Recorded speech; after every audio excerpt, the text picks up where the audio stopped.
Drama serial बेरंग की next episode में हम देखेंगे आखिरकार अफान की बात फाखरा को समझ आ जाती है, इसलिए वो फरी की शादी फाद से करने पर मान जाती है और इन दोनों की मंगनी भी हो जाती है। फाखरा बेगम इस शर्त पर शादी के लिए राजी होती है कि फरी को फाद के घर पर ही रहना पड़ेगा, उसे यहाँ से कुछ नहीं मिलेगा। फरी भी अपनी माँ से कहती है ठीक है, मैं भी इस घर में रहकर दिखाऊंगी। यहाँ पर इन दोनों का मामला तो हल हो जाता है। दूसरी तरफ अब शहरयार और एमा के दरमियान बच्चे को लेकर काफ़ी बहस होती है, जिसके बाद शहरयार अब सोचेगा कि उसे भी अपने टेस्ट करवा लेने चाहिए, इसलिए वो बगैर किसी को बताए डॉक्टर के पास चला जाएगा। जिसके बाद ये जानकर हैरान होगा कि बच्चा ना होने की वजह एमल नहीं बल्कि खुद शहरयार ही था। शहरयार बहुत परेशान होकर घर आ जाता है। उधर एमा भी शहरयार से कहती है कि मैं डॉक्टर के पास जा रही हूँ, आप भी मेरे साथ चले, हम दोनों ही जाकर चेकअप कराएंगे। मगर शहरयार इस बात पर राजी नहीं होता और वो एमा के साथ नहीं जाएगा।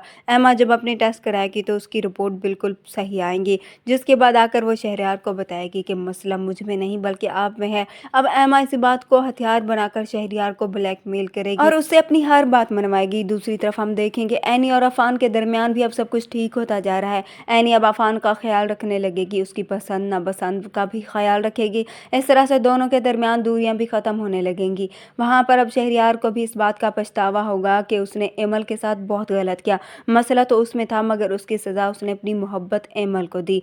साथ ही जब एमा भी शहरयार को अपनी असलियत दिखाएगी कि उसने उससे शादी उसकी मोहब्बत में नहीं बल्कि उसकी दौलत को देखते हुए की थी और अब उसकी कमज़ोरी को इस्तेमाल करके सब कुछ हथियाना चाहती है। शहरयार चाहते हुए भी ना ही अपनी माँ को और ना ही एमल को जाकर सब बताएगा। अंदर ही अंदर वो ये सज़ा काट रहा होगा। उधर फरी और फाद की शादी की तैयारियां भी शुरू हो जाएंगी, जिसमें सिर्फ अफान और एनी ही फरी के लिए सब कुछ करते नजर आएंगे। और फिर जाते जाते फरी को भी इस बात का एहसास हो जाएगा कि एनी और अफान है जिसकी वजह से उसकी शादी मुमकिन हुई और वही हैं जो उसकी खुशी चाहते हैं। वीडियो पसंद आए तो वीडियो को लाइक कर दें, चैनल पर नए हैं तो चैनल को भी सब्सक्राइब कर दें। अपनी दुआओं में याद रखिएगा। अल्लाह हाफिज़।